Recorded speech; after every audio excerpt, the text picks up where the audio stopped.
Mon invité aujourd'hui dans Gris Média, c'est une fille avec un sourire extraordinaire. C'est une fille aussi qu'on aime ça, entendre sa voix. C'est une voix qui est chaleureuse. C'est une voix aussi qui, je dirais, donne le goût de sourire et de danser. C'est la voix des Tiki Jones. J'ai avec moi Joanne Aubé. Salut Joanne, ça va bien? Salut, oui, ça va bien. Joanne, la musique, là, et toi, cet amour-là, ça a commencé quand? En fait, j'ai commencé à jouer de la musique quand j'avais 14 ans, mais même à ça, c'est sûr que j'avais la fibre musicale avant. Là, je reproduisais ce que j'entendais, puis j'ai toujours grandi avec ça, sans nécessairement que, tu sais, mes parents, puis tout ça, tu sais, personne joue de la musique chez nous. Là, peut-être ma grand-mère, mais sinon, il y a personne de proche, là, ni mes sœurs, ni mes parents jouent de la musique. Et, Puis j'ai décidé de faire ça plus professionnellement à l'âge de 19 ans. J'étais allée à l'école, là j'ai 28 ans, fait que ça fait à peu près une dizaine d'années que je fais ça plus professionnellement. Là, j'étais allée à l'école de la chanson de Granby. C'est un cours de 9 mois, en fait, puis on est avec des profs comme le directeur de l'école dans ce temps-là, c'était Robert Léger, là, de Beau Dommage, puis il y avait il y avait ma prof d'interprétation, c'était Marie-Claire Séguin, la prof de Richard Séguin. Fait que c'était tous des passionnés de la musique qui nous montraient un aperçu, en fait, qui nous montrait peut-être les facettes du métier d'auteur, compositeur, interprète, puis comment survivre à ce monde-là, si on veut aussi. parle-moi un petit peu de tes influences musicales. Qui t'inspirait quand tu étais plus jeune? Mais en fait, c'est vraiment diversifié. Tu sais, oui, j'aime beaucoup le country, mais tu sais, je pouvais écouter du Linda Lemay, tu sais, des chansons à texte, du Alexandre Poulain, tu sais, puis je pouvais écouter mon groupe préféré dans le temps, à l'adolescence, c'était AC/DC, puis tu sais, j'aime encore ça. Fait que, mais tu sais, je dirais pour, tu sais, aujourd'hui, mes influences, peut-être pour, tu sais, quand je compose, malgré que je compose plus tant que ça, il y a beaucoup, il y a beaucoup de textes de Michel, mais en tout cas là, j'ai beaucoup de choses à faire. En fait, là, je m'embarque dans plein d'affaires, fait que j'ai moins de temps d'écrire. Mais mes influences, je dirais, il y a beaucoup de Joel. J'aime beaucoup de Cranberries, même même avant la triste nouvelle là, De de la mort de la Dolores? chanteuse. Ouais, c'est ça. Je dirais que c'est pas mal ça. J'aime quand j'écoute un artiste, tu sais, je me fie pas à je me fie pas à, tu sais, à tout son bagage. Je me fie vraiment à ce que j'entends dans cette chanson-là. Qu'est-ce que ça dégage? J'aime beaucoup Chris Stapleton aussi. Je pense que, tu sais, c'est vraiment mon artiste du moment, Chris Stapleton. J'aime ça quand j'écoute une tune puis que je vois que le gars ou la fille a mis ses tripes à la table. Puis, tu sais, j'aime ça vivre une émotion quand j'écoute de la musique puis de me sentir vraiment tu sais, qu'on me bullshit pas, si on veut, là, que c'est vraiment, on dirait que c'est vraiment tout senti ce que la personne me raconte. On t'a connu vraiment plus avec les Tiki Jones. Est-ce que c'est le premier groupe officiel qu'on peut dire que tu as participé? Euh, oui, en fait, c'est le projet dans lequel je m'investis le plus. Il y avait ma carrière solo avant. Là, j'ai décidé de tout, dans le fond, j'aime mieux jouer en groupe. Je trouve que l'énergie est le fun, puis, tu sais, on est vraiment un tout, là, moi, Vicky, puis Michel, puis les bassistes accompagnateurs, là, soit Billy, soit Rachel, tu sais, on se tient, puis j'aime ça, l'énergie de gang, puis, tu sais, pour le moment, je pense pas à refaire quelque chose en parallèle toute seule. Tu sais, je m'investis complètement à 100% là-dedans. Sinon, j'ai eu un groupe avant, là, un groupe de bar qui s'appelait Texas Rodeo. C'était avec des messieurs retraités. C'était quand même très drôle. On faisait du vieux country. Sinon, tu sais, à l'adolescence, mon premier groupe s'appelait Darkness Prophecy, puis on essayait de faire du métal, du rock metal. Fait que, tu sais, moi, c'est mon premier groupe sérieux, oui, les Tiki Jones, mais j'ai fait partie de certains autres groupes aussi, là, des groupes vocaux, des harmonies aussi. Fait que ça répond à ta question. Oui, bien sûr. Oui. Si on regarde les Tiki Jones, moi je me rappelle quand le projet a été lancé, bon, il y avait plusieurs questionnements parce qu'on se disait ok, Michel Lambert qui est derrière ça. Il y a eu un gros succès avec Noir Silence. Là, il lance de quoi de nouveau, c'est du country, c'est une gang de filles. On n'est pas nécessairement encore habitué à voir ça, sans vouloir faire du sexisme, c'est vraiment pas ça le but de l'exercice, mais on n'est pas encore habitué à ça au Québec, de voir une gang de filles essayer de venir rocker la place, de venir essayer de mettre l'ambiance totale dans la place. Le début là, des Tiki Jones, parle-moi un peu de comment ça s'est créé, puis également de l'énergie qui se dégageait au début de l'aventure. Oui, en fait, ça a commencé les Tiki Jones dans mon projet solo. Dans le fond, c'était un spectacle de Joanne Aubé qu'on faisait. J'étais accompagnée de Michel Lambert. C'est elle, en fait, je l'ai connue quand est venu le temps d'enregistrer mon premier album solo. Puis c'est ça, ça a tout de suite cliqué. Puis tu sais, pendant le processus d'album, ben tu sais, j'ai su comment elle travaillait, puis tout ça. Puis tu sais, on avait beaucoup d'affinités, puis beaucoup d'idées communes de ce que pourrait être là, tu sais, le produit final. Puis entre-temps, ben tu sais, il y a le projet de Soleil de Fou, entre autres, un autre groupe qu'on a eu avec Michel juste avant de commencer les Tiki Jones. C'était vraiment expérimental. C'était en fait du techno-trad folklorique. C'était, tu sais, on voulait essayer quand même parce que dans le temps, bon ben dans ce temps-là, ben oui, on voulait partir un groupe country, mais là, il y avait rien de country qui passait à la radio. Puis on était dans une espèce de mood la période noire, je dirais, des radios, dans un mood techno sur le bord, là, dans les radios à peu près partout au Québec. Puis on était là, ouais, ben tu sais, on pourrait l'essayer, tu sais, faire passer ce qu'on a à dire, mais dans un beat techno. Fait que là, ben, je suis embarquée là-dedans, puis tu sais, on est allé étape par étape, puis tu sais, tu sais, on avait des beaux textes, mais tu sais, c'était pas ça, c'était pas encore ça que ça prenait pour tu sais, pour faire passer nos textes puis tu sais, pour avoir du fun aussi parce que c'est quand même assez tu sais, on a fait un spectacle là avec le technotrad de Soleil de Fou, puis c'était quand même assez compliqué à gérer ce spectacle-là. Puis pour ma part, moi j'aime mieux les beats, tu sais, j'aime mieux tout ce qui sonne naturel, là, tu sais, le violon, tu sais, j'aime oui la guitare électrique, mais j'aime pas les sons qu'on sait pas si ça sort de quel instrument, là. Je comprends. Ouais, fait que ben c'est ça. Puis dans ce projet-là, Michel avait aussi un autre projet, un groupe de cover qui faisait un espèce d'hommage à Carrie Underwood. Puis elle a rencontré Vicky Vachon, la violoniste. Puis Vicky est venue faire des tracks de violon dans Soleil de Fou parce que ça prenait du violon dans notre technotrad folklorique. Puis ça a vraiment cliqué. Puis j'étais le crime dans mon projet solo. Moi, je pense que j'aimerais ça avoir du violon puis que ce soit fait par Vicky. Puis tu sais, finalement, on a pratiqué à trois mes tunes, on a intégré des nouvelles chansons aussi, puis on s'est ramassés les trois sur scène. En fait, pas mal une des premières fois, en tout cas dans les premières fois qu'on s'est ramassés les trois sur scène, c'était en première partie d'un spectacle bénéfice avec Maxime Landry pour la PEDA. C'est l'association là à Saint-Georges pour les gens qui ont des troubles de déficit d'attention. Puis c'est ça, on s'est ramassé là. Puis à la fin du show, ça fait crime. On a donc eu du fun, il s'est passé de quoi. Ça nous tente de faire un groupe. On va appeler ça les Tiki Jones. Parce qu'on avait, tu sais, on avait développé une complicité, puis c'est nos surnoms, tout ça, tout mis ensemble. Ça fait les Tiki Jones. Puis moi, c'était clair que je voulais faire du country, mais je voulais pas faire du country comme je faisais avec Texas Rodeo parce que c'est du vieux country. Moi, je voulais faire du new country avec ces filles-là. Puis tu sais, c'est ça, tout c'est vraiment super bien emboîté pour que ça fonctionne. Là.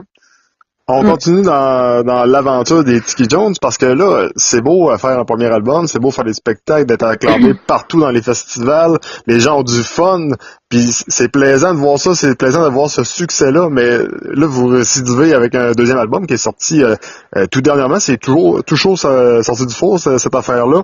Le titre me fait légèrement sourire, honnêtement, là, Tête pas de poule, qui est quand même très drôle, de la manière que c'est prononcé, c'est dit aussi.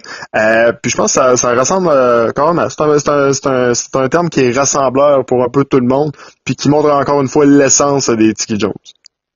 Oui, ben en fait, tu sais, Tête pas de poule, on trouvait ça drôle. Là. C'est comme, tu sais, puis tous les artistes qui disent ah ben moi j'ai fait un nouvel album plus réfléchi, plus mature, plus crime, on était là nous autres, il est moins mature notre album parce que tu sais finalement on écoute l'album de l'artiste qui dit que son album est plus mature puis ça finit tout le temps qu'il est moins bon que le premier.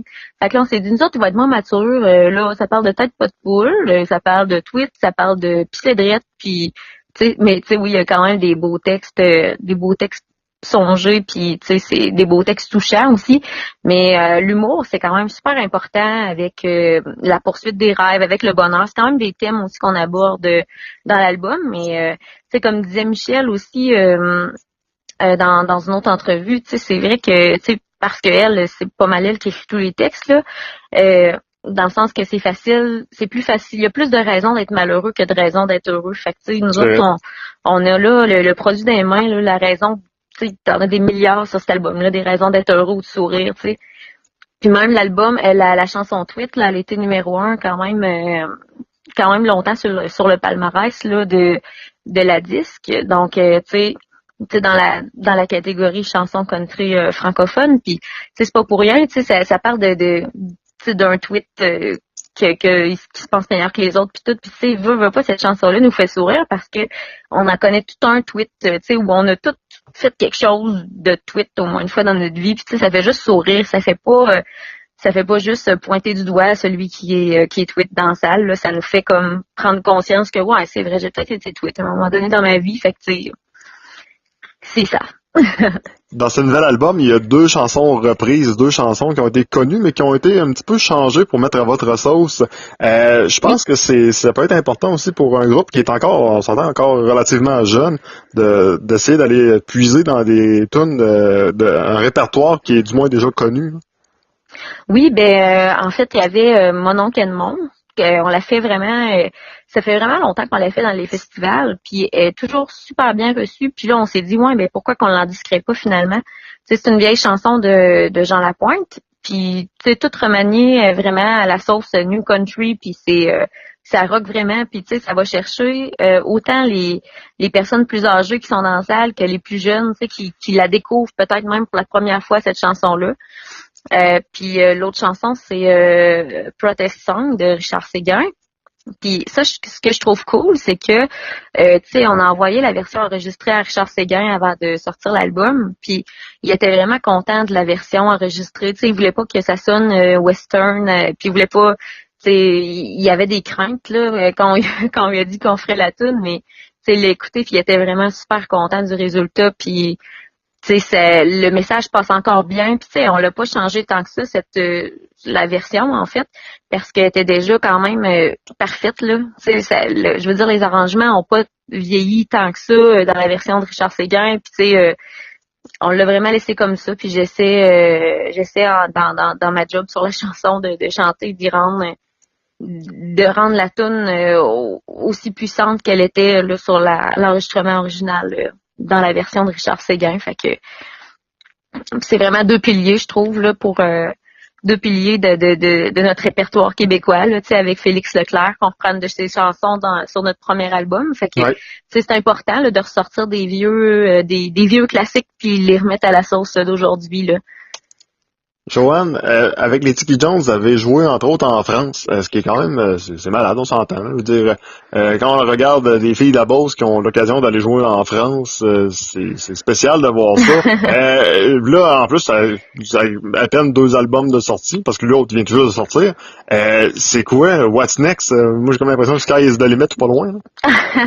Là. En fait, on est allé jouer 2 fois en Europe, puis la première fois, c'est dans le fond, on a sorti un album.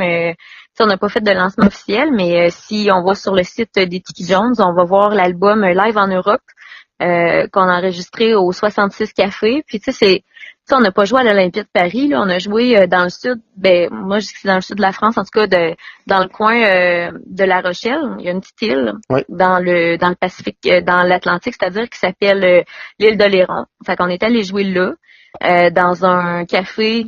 Tu sais, là où la pêche, tu sais, là où les produits de la mer sont vraiment populaires, le gars qui nous a accueillis, c'est un Chinois français. Lui a décidé de faire un bistrot rock, là, tu sais, vraiment là avec la tendance de la route 66 pour les États-Unis. Tu sais, il y a du steak au menu, puis tu sais, c'est toute la décoration, puis tout le thème de ce café-là est fait en conséquence de la route 66, des motards, des cowboys, tu sais, de toute l'idée que les Français ont des États-Unis. Fait que nous autres, c'était super exotique.